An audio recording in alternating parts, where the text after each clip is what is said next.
Hello, hello, hello again. This is your hostess, Frederica Hutchinson, and I am so excited. Why am I excited, you guys? Because I am doing exactly what I want to do, what I've always wanted to do, and I've always been afraid to admit it.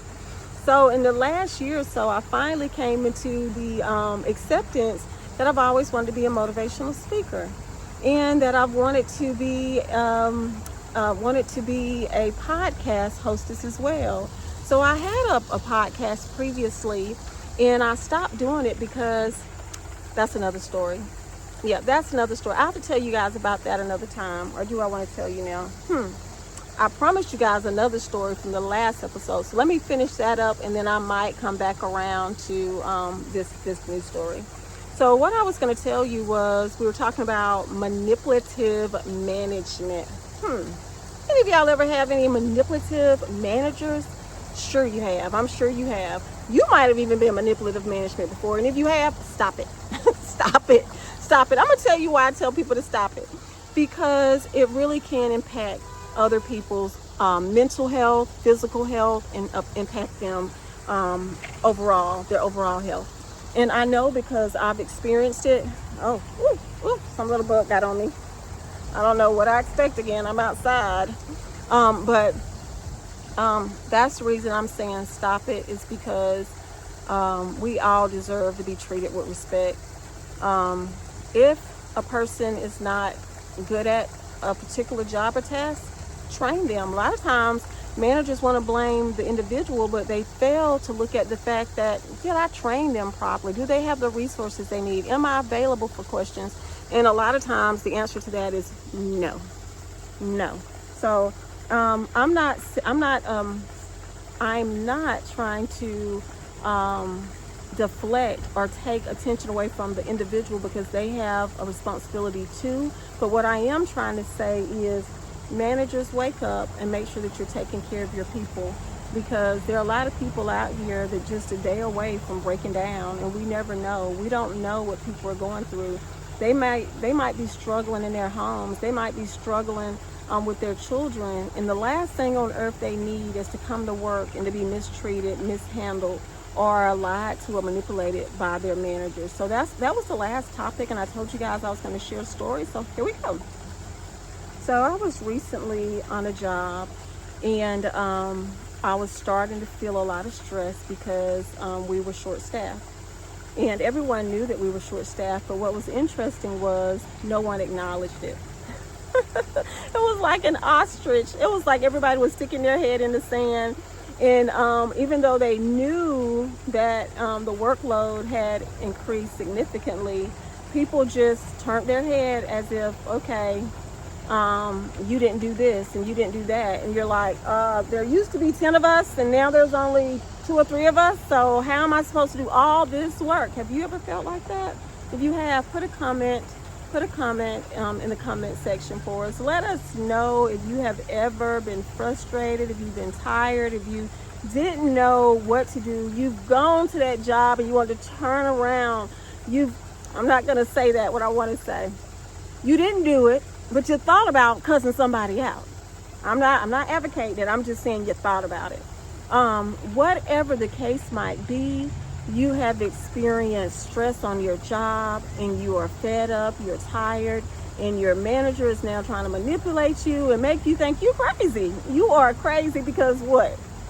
You know there's not enough help, and they're trying to tell you that you're not doing your job.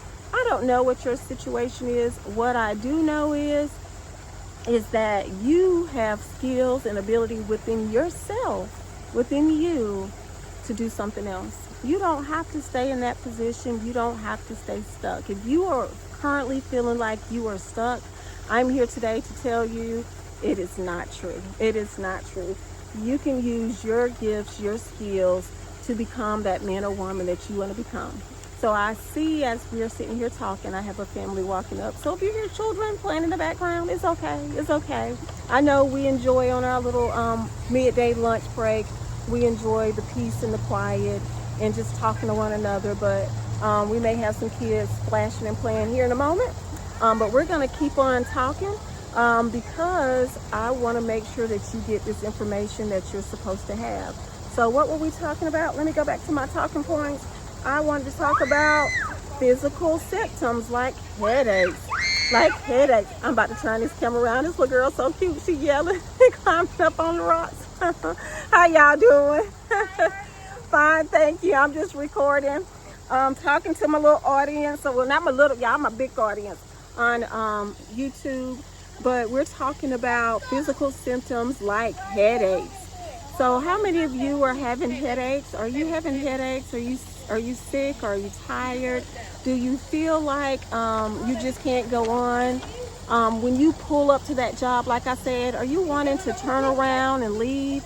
So I don't know what you're going through. Some of you are fatigued. Some of you are having the opposite symptoms. You go to work, you just get tired, or you leave work and you go home and you get on your couch, or you go into your room, you turn out your lights, and that's it for the next night, and then you start all over again the next day. Some of you are just burnt out. You're just like, I can't. And you're just showing up, you're clocking in every single day just to get that paycheck. But truly, you're tired and you don't want to do it anymore. So whatever your situation is, so we've been talking the last few episodes about the warning signs of a toxic job. I'm going to repeat those for you. You're constantly stressed. Anxiety, you're having anxiety, you're dreading work, you're dreading going to work, and you can't wait to get off work to go home. Lack of respect from your managers, or you feel like you're not being recognized for your contributions. Woo, I'm being attacked by gnats and everything, but I'm not going to be distracted. What did I tell y'all episode number 1? I said, I do not care if it's my hair. I don't care if it's my makeup. I don't care whatever the situation is. I am not going to allow distractions to stop us from these conversations. So I'm going to take a moment. I generally take a moment just to allow you guys just to have a few moments to just relax.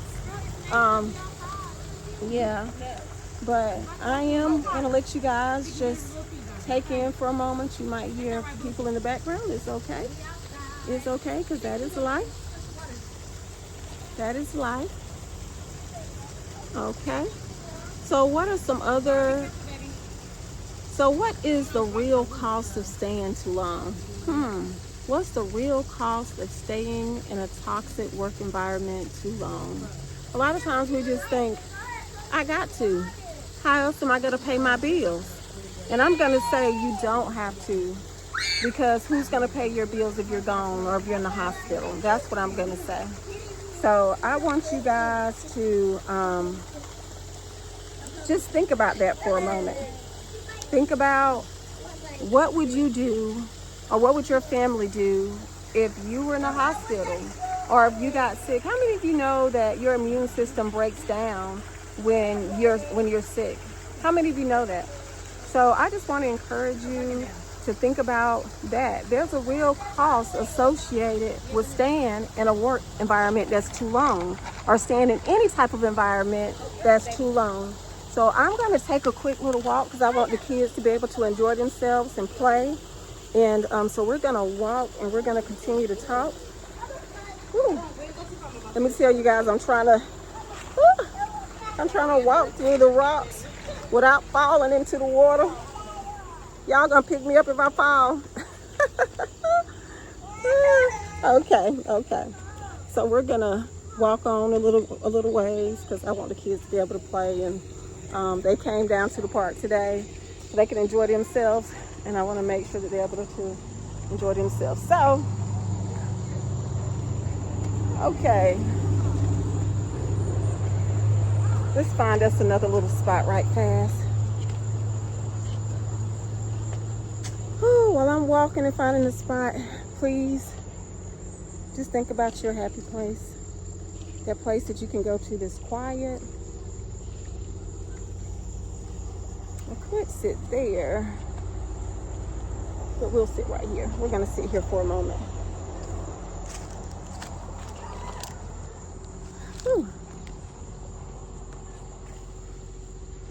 So we were talking about the real cost of staying too long. And it was almost perfect example of what I'm talking about.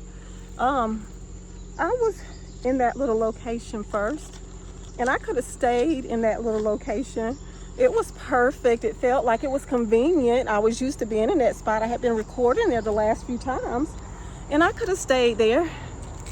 But what would the real cost have been? The real cost would have been you guys would not have been able to hear me. The real cost would have been the kids would not have been able to play and enjoy themselves and have a good time. And apparently their mother brought them out so that they could play in the water, in the waterfall.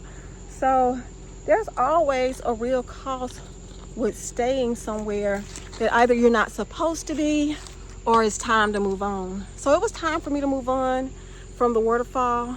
And sometimes it's time for us to move on in life, and we stay. So what are the real costs?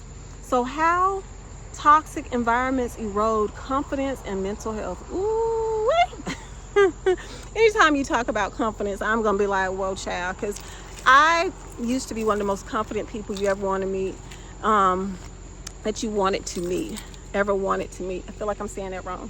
But then there was a time where I literally could not look in the mirror.